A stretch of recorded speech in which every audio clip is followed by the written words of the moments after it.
Hey everyone.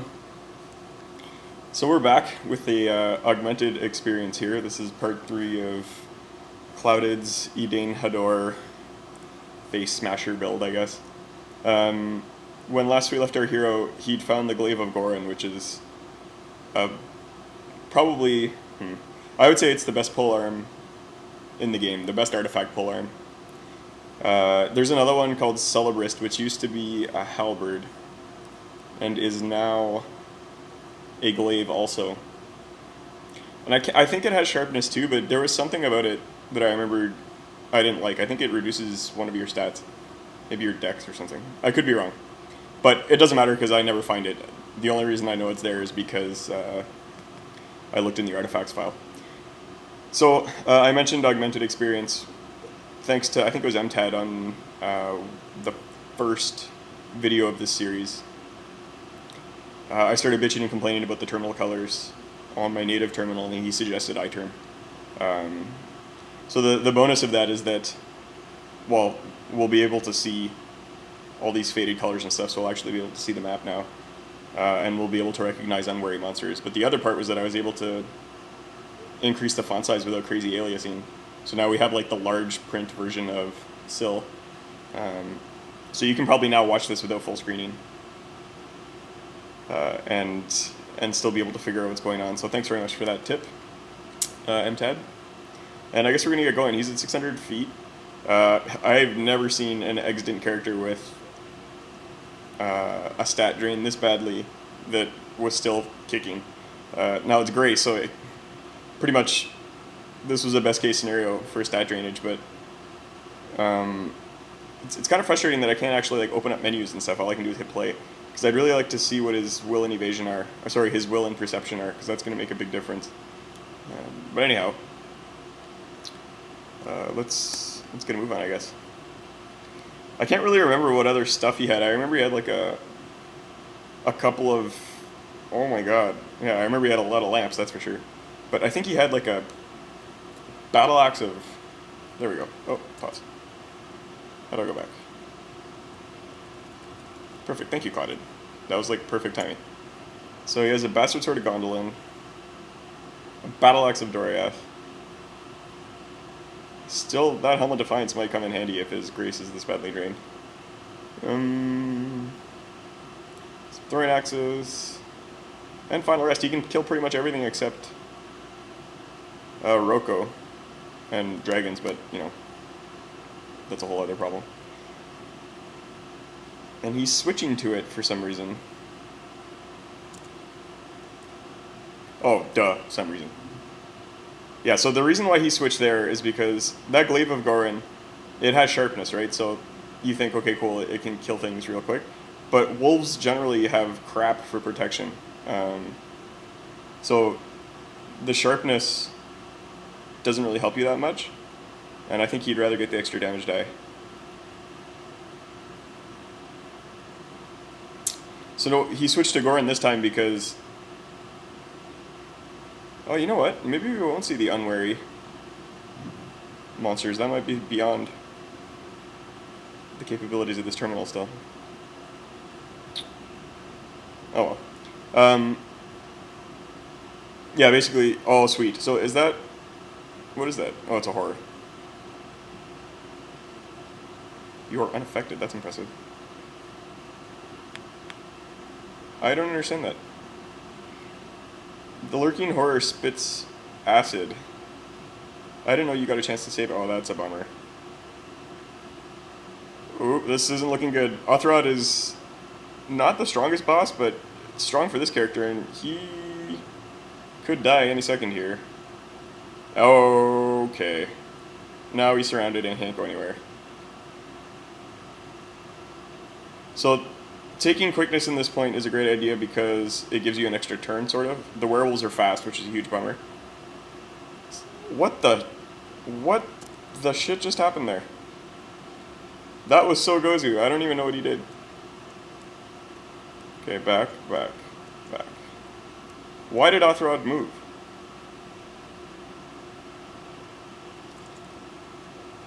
And how do I go forward without hitting play? Sorry guys, I should know more. Oh, maybe space. Okay, so he drank the Mirror. The werewolves cut him, and Othrod, did he just like... Maybe he's still unwary. But I thought he noticed him. He certainly can't be scared. Yeah, it's possible that Othrod just totally didn't... Yeah, he was... Okay, that wasn't as bad as I thought. I thought Othrod had noticed him and then gone to block the entrance. And I was about to like commend Clouded for doing some crazy bad shit thing I didn't understand, but I mean, certainly that was still very dangerous. But there was a huge element of luck there too, because if Othrod had noticed him, I think there would have been problems. Good job on taking that stealth earlier, that's for sure. What did he just take? So he took Constitution to buy some more time. I think now he'll be fine. It looks bad, but this isn't a huge deal. Yeah, he should be able to hit everything. He'll eventually hit those werewolves. Or is he being paranoid? He's going to take Dex too. Yeah, I think he's looking at the evasion and saying, okay, I can hit him 50% of the time, but what happens is because he's surrounded right now, his evasion's abysmal. And plus he ate Rage, which dropped his Dex by even one more. So I guess he figured I'll eat the, the penalty or whatever of using up one of my Dex potions. So he just used a lot of consumables there, but he's still alive. So that's really the important thing. I probably would not have used that many consumables here and died. That would be likely what I did. Oh, now he's got Strength Gauntlets. This is working out pretty well. 3d11 with Sharpness is pretty insane. Or is he using the Battle Axe right now? Yeah, definitely the Battle Axe. The Glaive is 2 damage sides. Alright. Well done. He survived. And now... Oh, is he going to take Polar Mastery? Okay, this is pretty cool. So, this is an ability that's... I mean, it's rarely worth taking. Or, sorry, it's perceived as being rarely worth taking. The jury's still out on how good it is. But it adds 1 to your... I really need... Con. Yeah, you sure do. 34 health is tough to live with, even at 600 feet. And he's kind of squishy right now, because, see, this is an awkward defense range to have, because his evasion is high, but not insanely high. If he was an elf, and he had like 4 Dex, that'd be a different story. And his protection is high, but not invincible high. Invincible high is like when you see people with like 9 to 30 protection. That is, you are a truck at that point. So right now he's in this awkward middle stage where he's going to get hit reasonably often and reasonably hard. And he only has 34 HP, so one of those things has to give. Hopefully that's a Cloak of Warmth or something. Is he full up? Man, he's playing really fast now.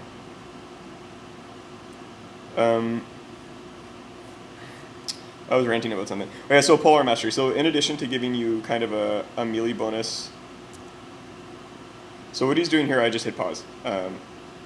I guess he has a self-knowledge staff, and he's taking a look at maybe what that cloak is. The vulnerable to cold, I believe, means he has a Cloak of Winter's Chill, which is a new curse in 1.1.1, I think. So it's not a sticky curse, it doesn't auto-ID, but if you get hit by a Cold Serpent, which they're going to start appearing on this floor soon, he'll notice really quickly. I don't know if he ID'd the Amulet of Preservation already, but that's probably what he's wearing there, or not.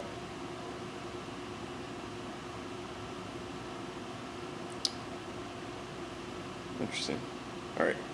So nothing we really didn't know already. Holy smoke. Okay, let's pause again. So he knows that Amulet is Con. I guess that ring is Strength. So this is a +0 Strength ring, this is a +0 Con Amulet. So those aren't totally useless because they help you sustain those stats. That cloak, I'm guessing, is Winter's Chill. Well, not guessing, it has to be Winter's Chill, because there's nothing else he's wearing. And let's go back to his item list. Sorry, guys. I just figured it'd be worth to know. Wow, he's got a ton of shit. So he has like an entire armory worth of stuff here. He's holding on to some arrows because he probably wants to ID them, or they're probably just good. All the special arrows are good. Those Breathful gloves. He's got a Gauntlet of Strength now. I doubt there'll be a situation where he wants to use those again. They give you throwing mastery, but I mean, he's got like what, 2 throwing axes? And then he's holding onto this ID staff in case he finds recharging, I guess. And then his few consumables he's kicking around. Yeah, okay. There's a lot of stuff you could get rid of here, I think. I mean, everything here is situationally useful, but I mean, having 1 extra perception isn't really going to help you that much. And it seems like, yeah, he knows that Moonstone Ring is strength. And he switched back to his perception. Yeah, because having 1 extra perception, what's going to drain strength here, I think, is only purple worms, and those are far away. Like I said, RC minus is his inscription for I lose cold resistance. So, again, back to Polar Mastery. Basically, what else it does is if you pass a turn and a monster walks right next to you, you get a free hit on them. It's like you get to set your spear on the ground or whatever. Which would be cool if they were cavalry. They could like charge you and you could set your spear and knock them off their horse, but that sounds more like rogue, or sorry, NetHack than Sil.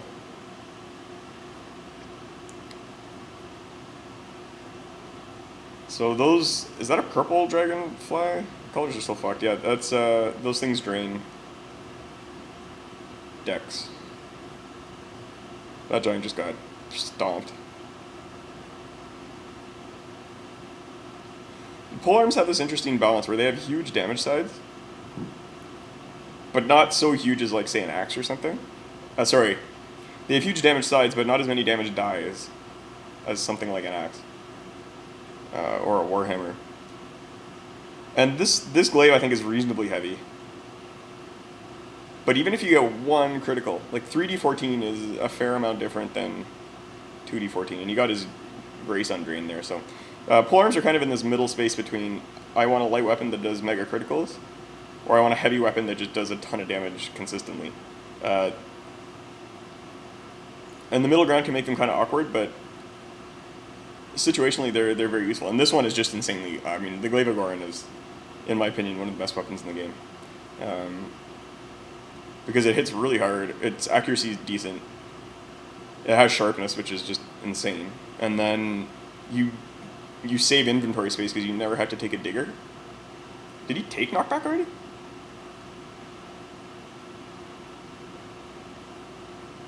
No, otherwise it wouldn't be telling him that's how much he needs. Oh, I forgot he has the melee proficiency too, so he got a free ability. Man, getting to knockback for only 1,000 experience is pretty insane. I think he's trying to figure out, though, they changed knockback in this version to be based on, I think, like a HP check or something relative to your strength. I don't remember exactly. Before it used to just be like your weapon weight times the damage you cause times 100, or it had to be greater than 100. But knockback is pretty awesome because it means that basically if you make it work, the enemy misses their turn, like they don't get a hit on you. And then with Polearm Mastery, it's even better because you can sit there, have the monster approach you, get a free hit, knock them back, and then they'll just keep doing it. And you'll basically, if you're lucky, be able to kill them for free. Come on, dude, you can tunnel it. There you go. So that would actually be a huge bone. Whoa, that's Amrod for sure. Or Dagmar, even better. Dagmar, I think, is pretty much the best short sword in the game, short of like really well rolled ones. Yeah, it gives you light, it gives resistance to fear, increases your grace by 1. What? Oh, I guess he's gonna, yeah, he wanted to go heavy weapons. But if you're going stabby, that actually, you know, given that he has 4 strength, I mean, he got Gorin, so he knows he can do a heavy weapons build, but Dagmar is actually probably the best case scenario other than a killer Deathblade, or like maybe arguably Delmareth, which is an artifact Deathblade, for like a stealth stabby build, and he's already got stealth. He could almost go assassination opportunist with, well, just assassination with this build. He has the perfect amount of strength for that sword with momentum. So he would do like 2D, or sorry, 1D 12 if he took momentum at this strength. Although his dex is kind of low, so his criticals would be tough. But anyways, this would be a point where this build, he said, you know, I have a melee proficiency. So even if I take... Oh, I guess I should mention this. So Clouded explained some of his reasoning behind this build in the forums. I still have to go and paste the text into one of the videos. But he said he took power because A, he kind of wanted to do a heavy weapons build. B, because it's free, if you have to turn it off later, you can turn off abilities and then take finesse, you can switch your build kind of in mid-game. So he could have done that here. He could have said, you know, I haven't taken anything that's crazy committed me to... Well, he took charge too, I think, though. So yeah, he is kind of medium all-in to like a beefy, smacky build, but he could still do it, basically. But I'm going to stop talking about this. Definitely it's more entertaining. And, you know, it's always better to go with the weapon that has sharpness if you're going to base your build around it, because if you want to go serious to the end game, or just in general have good survivability once serpents show up, not having to buy Song of Sharpness or carry on like a spare massively big weapon and pray for the best is very helpful. Like that serpent, for example. And, you know, I don't know whether cold serpents are... I would consider them more dangerous than the fire serpents, but they seem to show up way more often than the fiery ones, or at least as often. The reason why the fiery ones are a bit easier, in my opinion, is I think, and again, I could be wrong, that there are like a fair number more ways to get fire resistance than cold.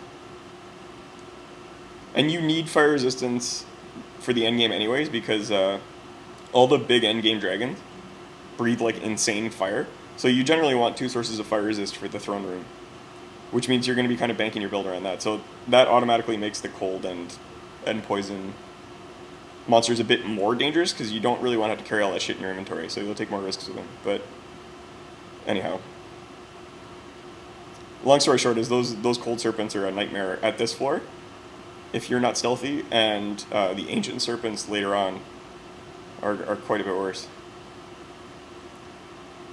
So this is around the deepest depth where you'll find orcs, and these are just Othrod's posse.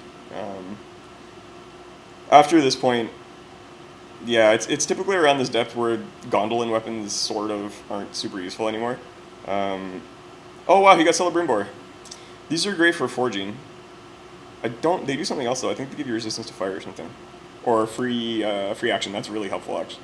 Not for this build. I would still want to keep the strength gloves, which he's doing. But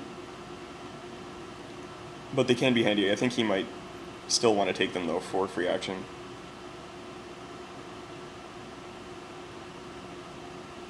I don't know what item he thought that he didn't know about. Must be a helmet or something. It says resistant to hallucination. Oh, the jet ring. Never mind. Yeah, because it's his true sight helmet that I think makes him resistance to hallucination. He said it's warmth. So it's a ring of warmth that resists cold.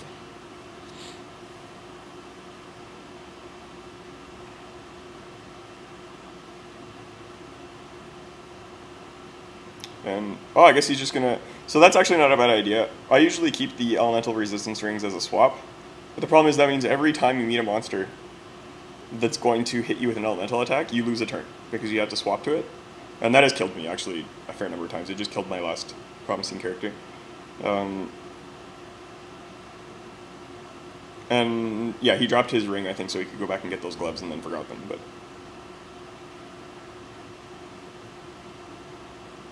Getting some decent healing. Always helpful for a little fragile character. See, the problem is, low con doesn't just mean that you can't take as much damage. It actually has a bigger effect than that, which is that I believe all the healing potions, even Mirivore, heal half your HP. It's not like a fixed amount or anything. So if you only have 34 HP and they take you down to, like, say you have a monster that's hitting you consistently for 20 damage, potions of healing still don't help you that much because you're healing less than you're getting hurt.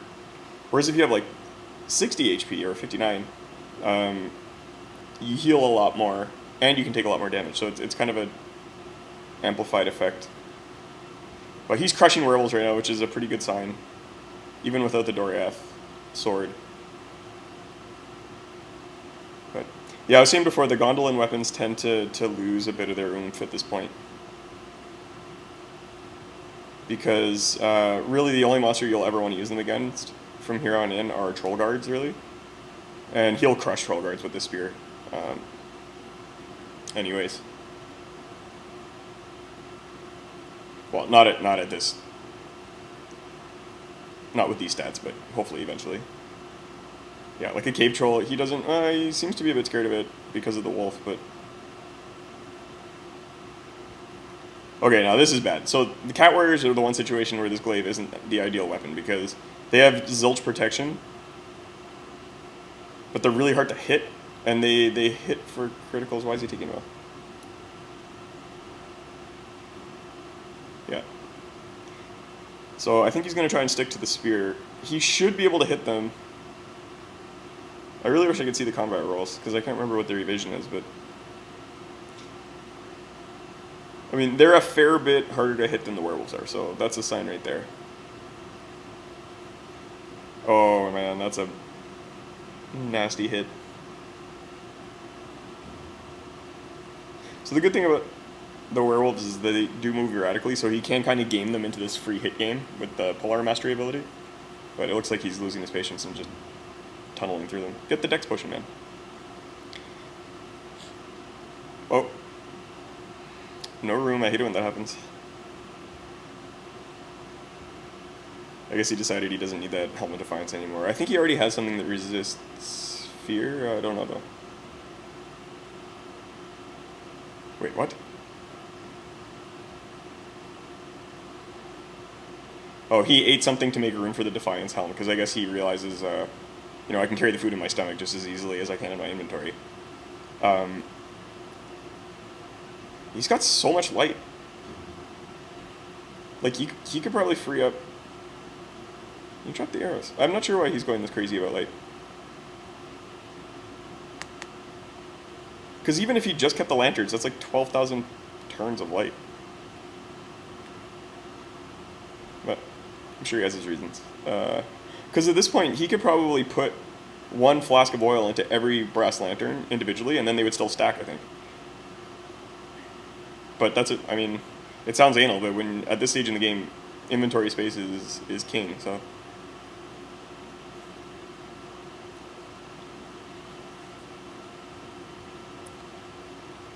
That's a good thing about having huge strength is it's generally pretty easy to smash through doors.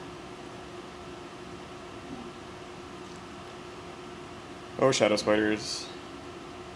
See, that's bad to have the shadow spider and the bat in the same place. I'm not sure how he's able to see those, actually.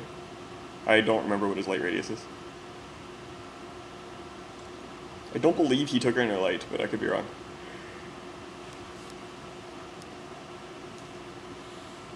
And you can see how he is using this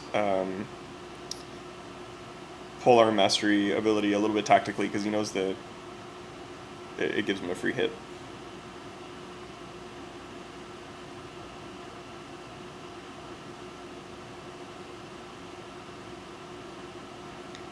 And the good thing with big weapons against these trolls, he doesn't have... His evasion's getting pretty good, actually, but... trolls hit really hard.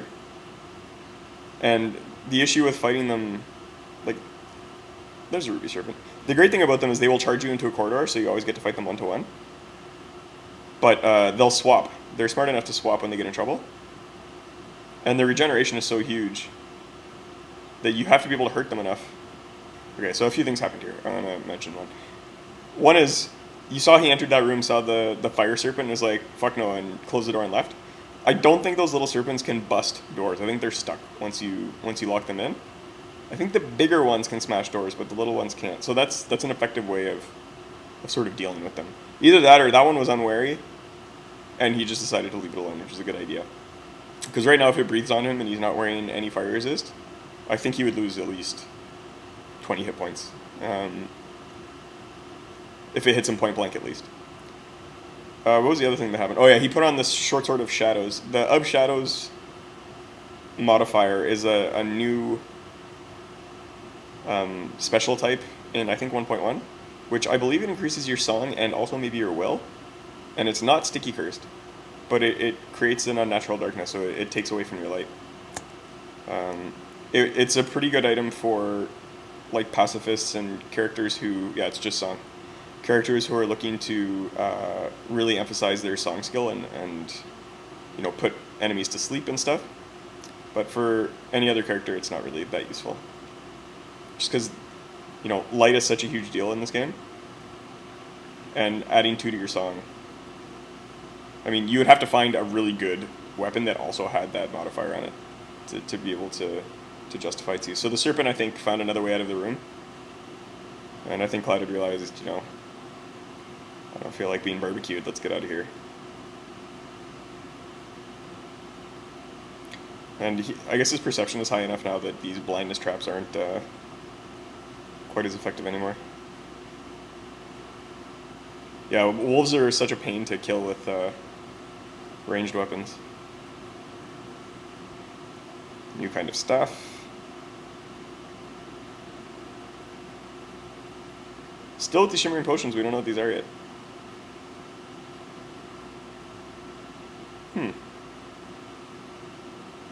So either he's got a really good memory and he realizes that... Another maple staff. I think he may have realized that the only staff that's left is summoning, and the fact that I used this thing and it didn't do anything means that it was summoning, but I don't think he's seen like Slumber or Majesty yet. So it could have been either of those two. But he may have decided that it doesn't matter which one it is, of the ones that are kind of like undetected still. I don't need any of them, so I'm going to leave it behind. Nice shot.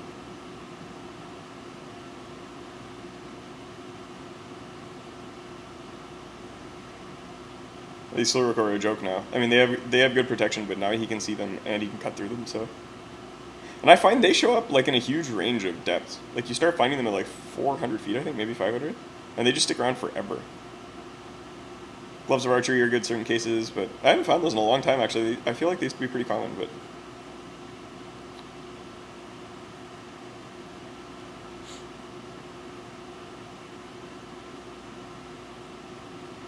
This is a pretty massive floor, too.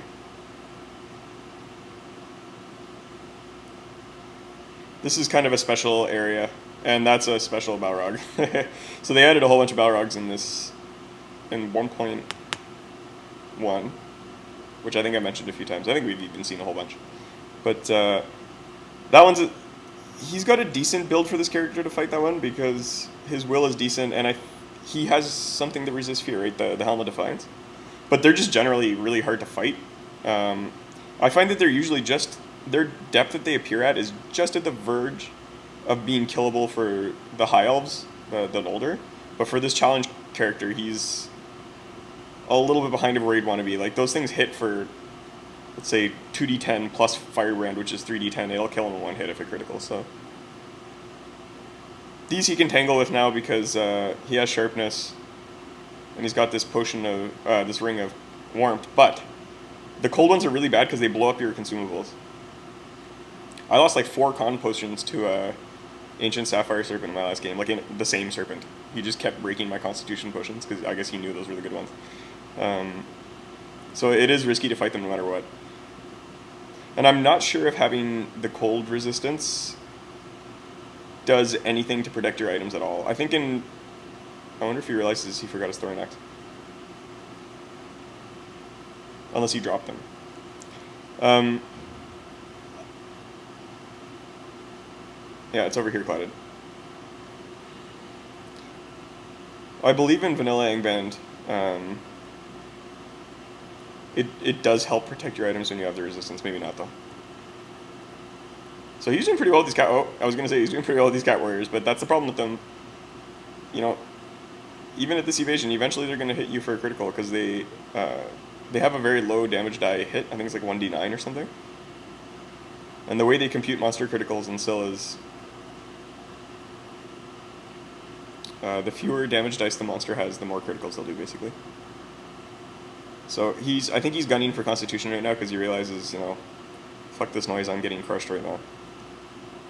But even one Constitution point, I think what he's banking on is, I'll take a point of Constitution, and then hope to God that I get like an Amulet of Constitution soon. So I'll be sitting somewhere around 49 HP. But yeah, this is not going well. The only thing that's saving him right now, I think, is that his stealth is reasonable, so he's not waking up the whole dungeon. The Deathblade, he could probably... Deathblades have massive protection and massive evasion, and they do massive criticals. But they generally just leave you alone if you leave them alone. And when they die, they basically turn into a pretty awesome weapon. It's a 1d9 sword, but there's this little coin flipping game that as long as it just keeps flipping a coin, and as long as it comes up heads, it adds 1 to the melee bonus. So I mean, if you're super incredibly ridiculously lucky, you can get like a 1d4, or sorry, a +4 Deathblade, or we've seen as high as like +12 I think before, which is, the chance of that is infinitesimally small, but if you get it, it's awesome. Totally not useful for this build because he's going for kind of a smashy sort of build, and Deathblades tend to be more like subtlety type weapons. Wow, these cats really aren't having it. Do they move erratically? I think they do.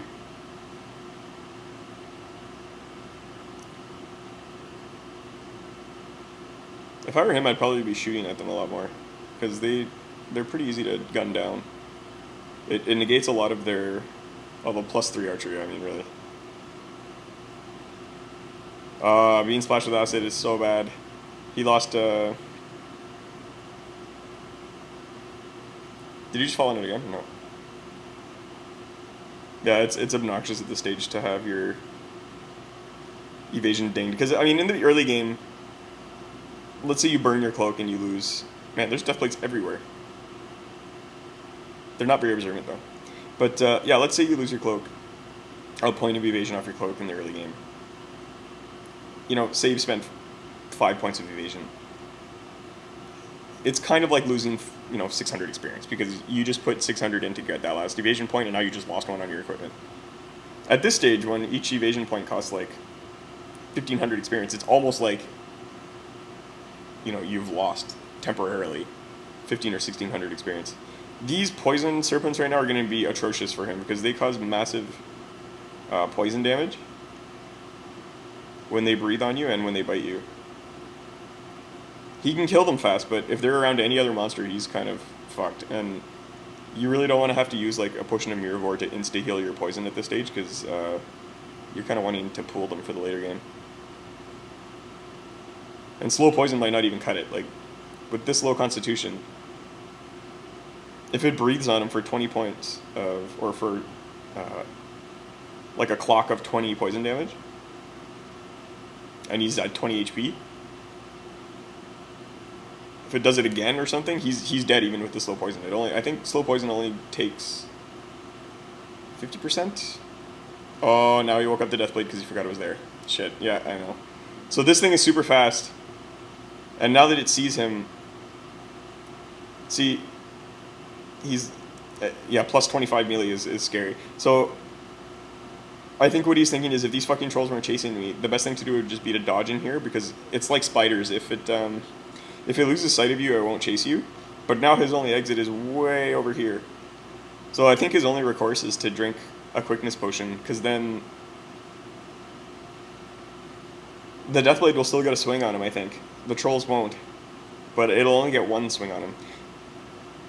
And the problem here, too, is that I think his evasion is even slightly penalized because this troll is here as well. And plus 25 against plus 17 with only 12 HP is not a gamble I'd want to take, so this is frightening. I think he's trying to do some math in his head, figuring what's the best thing to do. I would drink quickness and run to the left. And just pray, basically.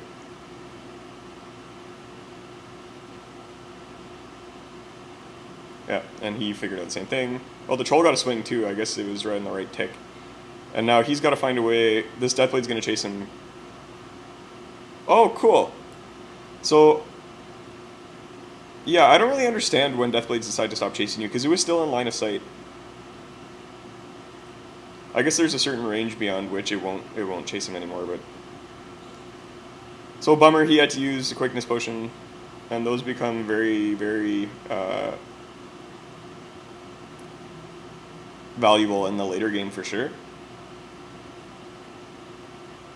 Is this another Deathblade? I've never seen this many Deathblades, ever, in a game, ever.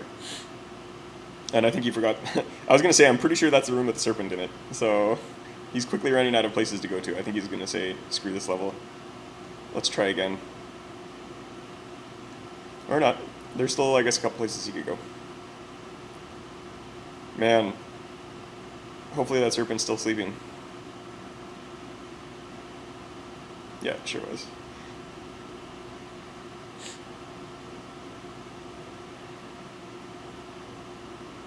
So even that Ring of Protection, I probably wouldn't have swapped out the Ring of Protection there. I don't know what his other one is.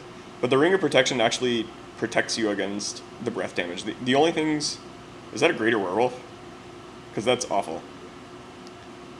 I hate it when they... they're not really out of depth. Yeah, it's a little bit out of depth, but... Anyways. This is bad, but not that bad. I'm pretty sure you can take it out. It's going to be tricky, but... Wow, that was a good hit. One-on-one, they're scary at this stage, but not super scary. He was lucky he didn't get poisoned.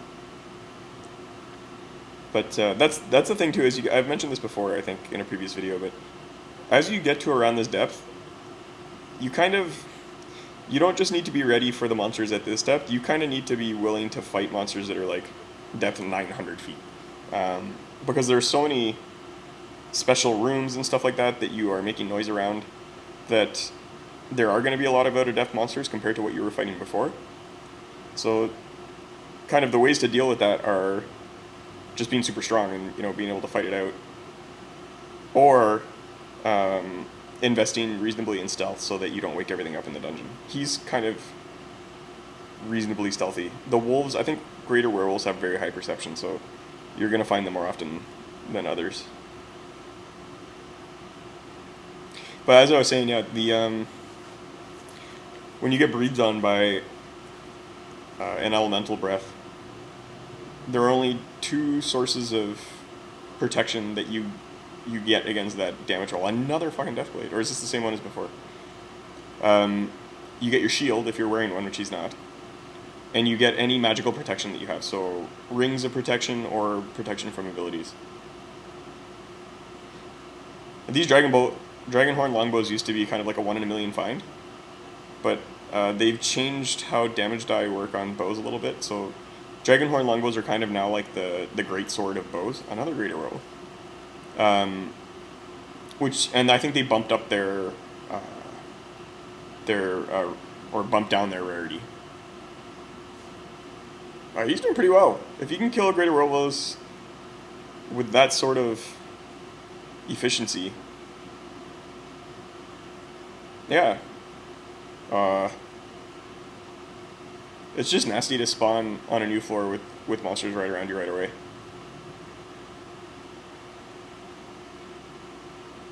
So this would normally be atrocious. Having this grotesque here, these things block you and they have super high protection. They're usually unkillable. But because he has the Glaive of Gorin, he can cut right through them. And they're vulnerable to shattering, which I think any weapon with tunneling... Maybe you have to explicitly dig. But what are you doing, dude? Just kill it.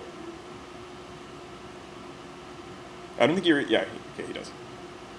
So that's great. Usually those things are like unkillable for when you first get here.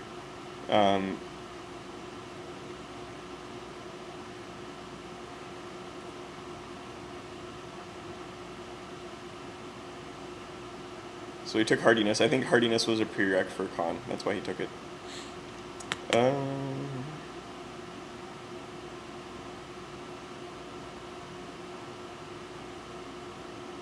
I was going to say something, but I don't remember.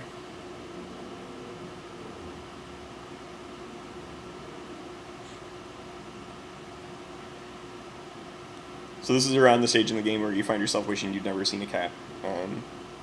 There are so many of them. The only good thing about them is they really don't have any more hit points than like orcs. So they're pretty fragile. It's like fighting a dozen Cuisinarts at once. It gets really old really fast.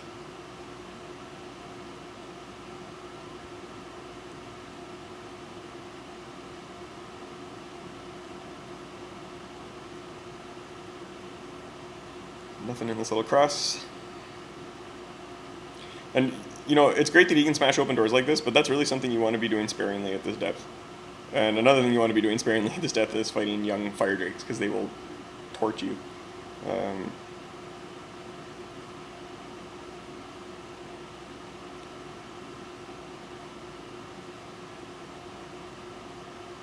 Oh wow, he has a legit Ring of Dex. I totally missed that. That's super helpful. I'm not sure when he found that.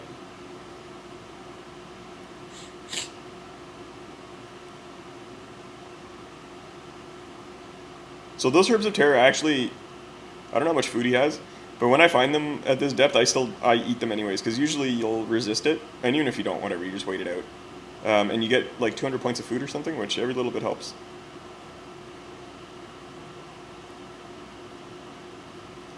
That's a Troll Guard, which he'll be able to hurt them. Wow, I thought they had more protection than that, actually. But I think right now they'll cave his head in if he fights them, because his evasion's not quite good enough. It's sort of shocking how quickly they jump up in accuracy. Or how much they jump up in accuracy from... I think the previous guys are Cave Trolls. That's, I think, an Amethyst or Adamant Serpent. Or Ruby. I'm not used to this terminal. Usually the only ones that I notice shimmering are the... whichever ones... I think it's Adamant. Where they can breathe every kind of breath. Amethyst, yeah, that's the dark one. Amethyst ones give off darkness, and they breathe darkness. Which his light is strong enough that it won't do much. The Amethyst Serpents are more dangerous for biting you than they are for breathing on you, because usually at this stage you had to deal with darkness already. So you'll resist their breath pretty strongly. In the sense that your light radius or power should be pretty good by now. Is that an Uroroko or whatever? Oh, that's a Kemen. So Kemen Roko are usually... Why did he flee? Did he hit it? Kemen Roko are really bad because they dig holes around you, so they make everything surround you. They're really hard to hurt. They're critical resistant, huge protection, and they hit 48. So it's like fighting a cement truck. Or you know those things in the Ninja Turtle cartoon where Shredder used to send his cronies to Earth to screw up the Ninja Turtles, and they would dig out of the ground in those little tunneling things? That's kind of like what those Kemen Roko are, because they're basically made of metal, rock, and they dig right around you, which is incredibly painful to deal with. But the good thing is with this spear, he can cut right through them. These Spiders of Gorgoroth, I think, give off darkness, but he can see this one. I can't remember. And I can't remember if they entrance you either, which means this is... He may have put on the gloves of Celebrimbor and I didn't notice. And they have enough HP, this is also obnoxious. They have enough HP that usually they'll run because you'll hit them down to like what, a significant amount that's a low percentage. Yeah, he switched to Celebrimbor because he knew they can paralyze you. I kind of wish that those Kemen Roko were slow. I don't see how this big rocky thing could like tunnel through rock at that speed, but anyways.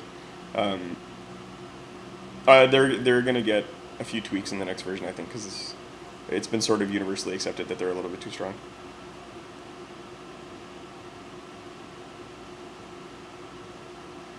Yeah, so he's just crushing these things right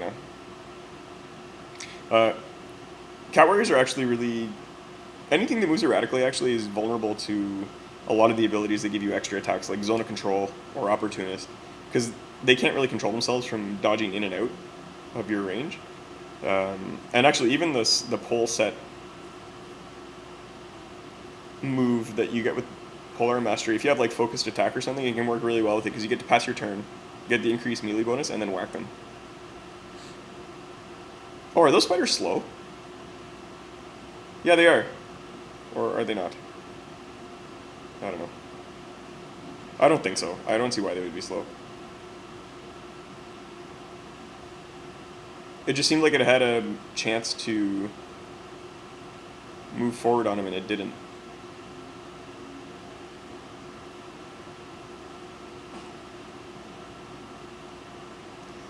Alright, I might have to call it after this cat. Let's see what he does with his staff.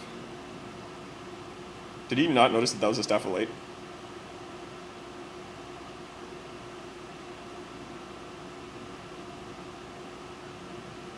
I don't mean clouded, I mean, is his perception so bad that his character didn't realize, but maybe he's already seen them.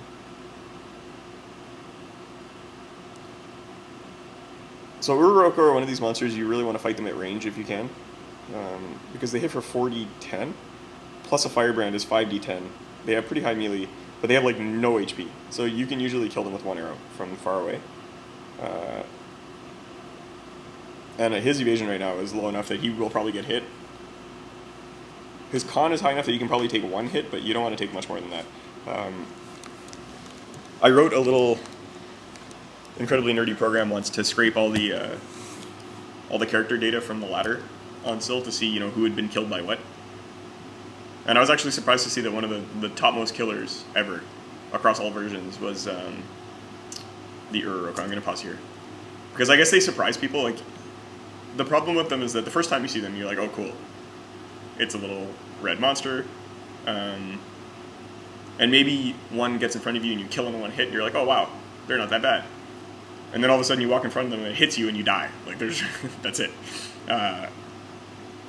Especially if two of them get a hit off on you. And then later in the game, they tend to stick around all the way down to like 1,000 feet. So you get cocky near the bottom. And you see like 3 of them coming. You're like, oh, I'll just fight all 3 of them at once. Because I'm killing them left, right, and center. You may have killed like 50 of them. And then all 3 of them hit you and you're dead. So they really, you always have to use caution. So I try to always shoot them if I can. Alright, that's that. I'm going to call it here because I need to run. But he's doing really well. It looked really awkward there for a few floors. You can usually feel your character getting stretched thin when it seems like you're constantly getting into situations every few minutes that require you to like completely buff, like drink quickness, drink potion of con, drink potion of dex, and just like eat a herb of rage and go all out and kill everything. If you have to do that more than like 2 or 3 times within 100 feet, you're starting to feel like you're hitting the limits of your build. And something's going wrong. Like, you either have to slow down, which may not help you because, you know, you're not going to get much more experience on the floor you're at, and you may not find anything that's going to help you either. Or it might mean that you're just playing a little bit carelessly and you need to be doing something a bit more tactically, but usually it means you're hitting an awkward point in your build. And if you can turn things around or find a really good piece of equipment, you can kind of hit that upswing. And I feel like he's hitting that upswing now, where his melee and evasion are quite high. For Edain, he's got a very good damage output. He's got sharpness, which is very helpful. He took the point of con, so he's still fragile, but I mean not super fragile. 41 health. You know, most Noldor start with that in a standard build. So he's doing well, and he's got really high strength, which is very helpful because it means you kill things faster. So that's where we're at. Hopefully he can make it a lot farther. I actually haven't watched all the way to the end of this, so I don't know what's going to happen. I'm in as much of the dark as you guys are. So cool. Thanks for watching, and I'll see you guys next time.